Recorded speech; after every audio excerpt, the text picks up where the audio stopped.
Welcome back, guys. Yes, I'm wearing a sweater, even though it's summer. Chicago's weather is ridiculous. So it's sweater weather. Tonight, yeah, nighttime. I'll be working on the Lexus.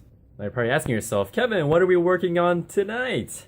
Well, let me show you. We'll be working on these. So huge shout out to Mike from Luxious Automotive for taking care of me with this. Now what these are, the nice little plate thingies that you see when you open a door. I did get the Altezza ones, and you're probably wondering, well, why are they pretty thick and got some cables and wires hanging out of them? Well, these light up. And you're probably asking yourself, well, Kevin, I only see, that small one for the rear and this longer one for the front. Do they only sell it like, left side and right side? No. I went ahead and already installed the passenger side already because I got a little too excited and also wanted to see how difficult it was to install these, and it wasn't too bad. So I figured I'd finish up the driver's side and go ahead and record the whole entire process. So if any one of you guys ever decide to get the same ones, you guys can sort of follow my tutorial video, I guess. Once again, huge shout out to Mike. Amazing customer service. He really walked through the entire process of packaging it, shipping it, and even how to install it. He did a video himself. I'll put the link in the description to the product as well as the video of the installation process, but it helped out a lot. And I even had difficulties with the rear because as you can see, these are shipped out to be a pretty thick straight piece, but if you look at the OEM rear ones, it has a little slight curve to them. So you would actually have to heat these up, slowly bend these to shape. You also have the option of IS300 instead of Altezza, and different color options as well. So a quick run through of the tools that I'll be using. So obviously wire cutters, pliers, wire strippers, a flathead, electrical tape, and different size masking tape, I guess. You'll see why I'll be using these. It's real simple install. He does include all of the hardware and extra wires in the harness. You got these quick crimp connect thingies, as well as spade connector for these cool crimp connectings, and the power wire. Gonna go ahead and get started. So this is how the stock one looks like. It's not bad. I mean, it matches the pedals and everything, but of course, as I'm going whole VIP status with this thing, new one right there, it's gonna look a hell of a lot better. First things first, what you want to do is pull up this panel. After that, you can go ahead and remove this kick panel here. These are just all clips. After that, gonna go ahead and pull up this weather stripping all the way from there all the way up, because we'll be removing the B-pillar cover panel thing right here. We'll be removing that in order to get to the door trigger right here. After the weather stripping is pulled up, you're gonna go ahead and be very careful and use the flathead or a pry tool if you have it. I don't, I'm lazy. And just carefully pry up OEM door sill plate thingy. Alright, real quick, so I totally forgot to mention also that in order to remove the B-pillar cover, it'd be best to go ahead and do the same thing back here. So you're gonna go ahead and want to pop up this panel right here, and then go ahead and pull out the weather stripping all the way up, probably around here, because the door trigger is right here. We're gonna have to get to that wire. And also go ahead, pry up the OEM door sill plate thingy. Then you can go ahead and take off the B-pillar cover right there. And also, don't forget, clean up underneath the door sill over there. But I got some glass cleaner, some adhesive remover, and some different towels. Alright, so I went ahead and removed the OEM kick plate, as well as the weather seal and the door seal and the B-pillar cover. Now, where we're going to be tapping in for the power is going to be the door right there, that one. That's the one we're going to be tapping into. Now luckily, with the harness, he already has a tab fuse thingy, so we just go ahead and pull it out and shove it in there and run the wire. Now what I'm going to end up doing is, you gotta see a little piece right there of the tape. The plate will cover up the existing OEM clip hole, but because there's only going to be one strip of tape right there, so what I'm going to end up doing is cutting out these little sections of the tape, and I'm just going to go ahead and cover up these holes. So I'm going to go ahead and do that real quick.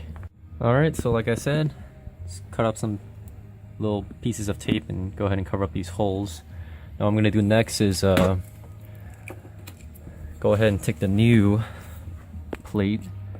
And I'm going to go ahead and you can see some little scuffs here from where the old one was, and that's mostly because of dirt and little rocks and stuff, so it does get inside the edges and stuff, so it will leave some minor scratches and stuff. So I'm going to go ahead and line it up right to the edge.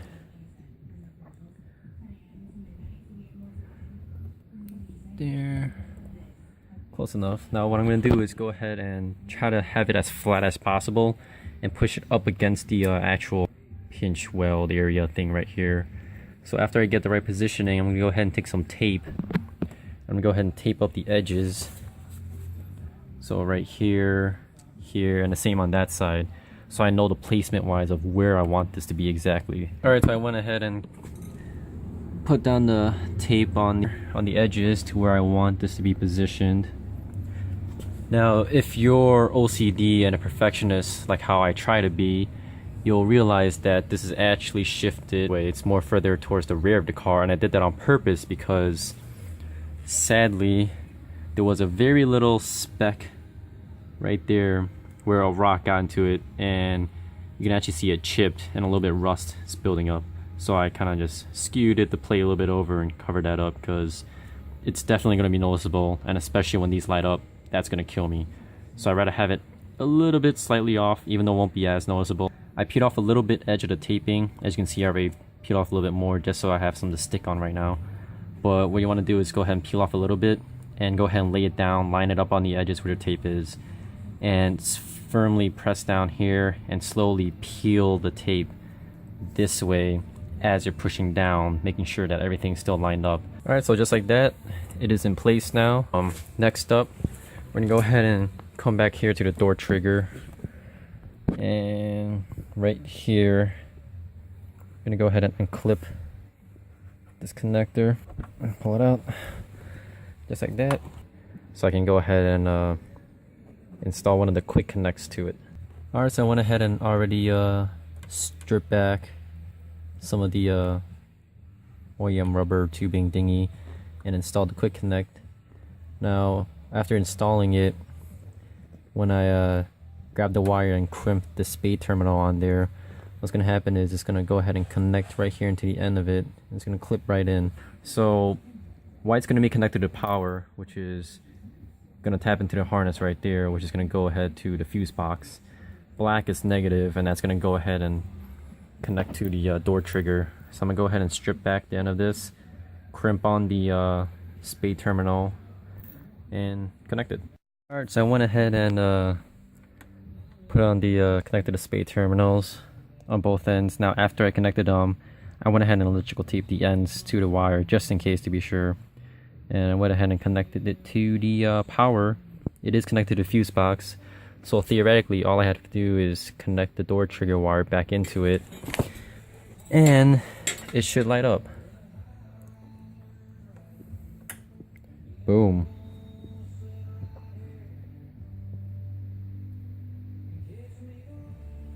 Just like that.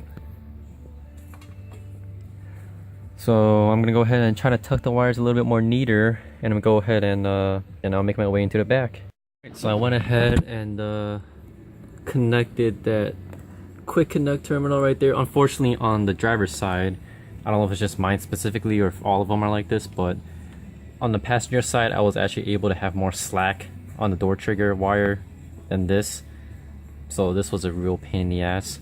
But I did strip out that OEM rubber and connected it, and I went ahead and already heated up and molded the rear so that it actually sits flush. This was a pain in the ass, but because I did the other side already, I had some experience. I recommend using a heat gun. You could use a blow dryer, but that will take a lot longer. I curved it at the end, in the middle, and of course at the other end. Now I would be very careful using the heat gun because, as Mike told me, you could risk actually melting the mirror finish on the plate, and also if it's not heated enough, it might even be able to crack. Obviously be careful though. I did heat it up real quickly, almost burnt my thumbs, but that is all set. I'm gonna go ahead and do the same process. Use the tape, line it up, go ahead and peel back the double-sided tape, tape it down. I already connected the spade terminal for the door trigger.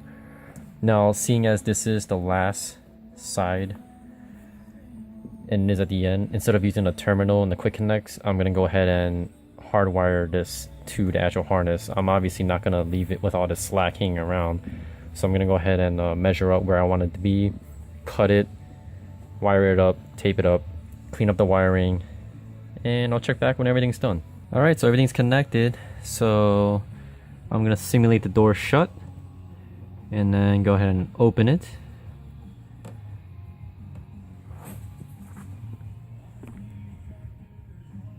Boom, just like that.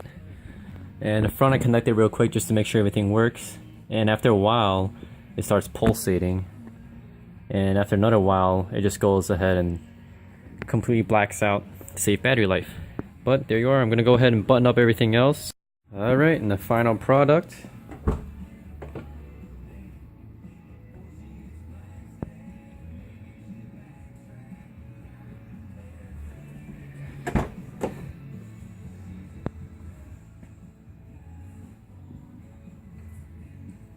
Boom.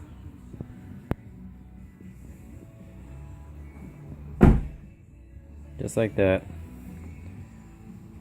Shout out Lexus boys. Shout out Tangina mo.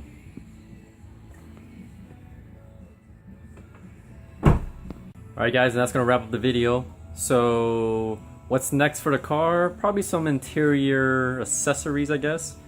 We'll see when that's gonna happen. But like always, like, comment, subscribe. If you guys want to see more, if you actually want to see the walk around for the car finally, leave it down in the comments below.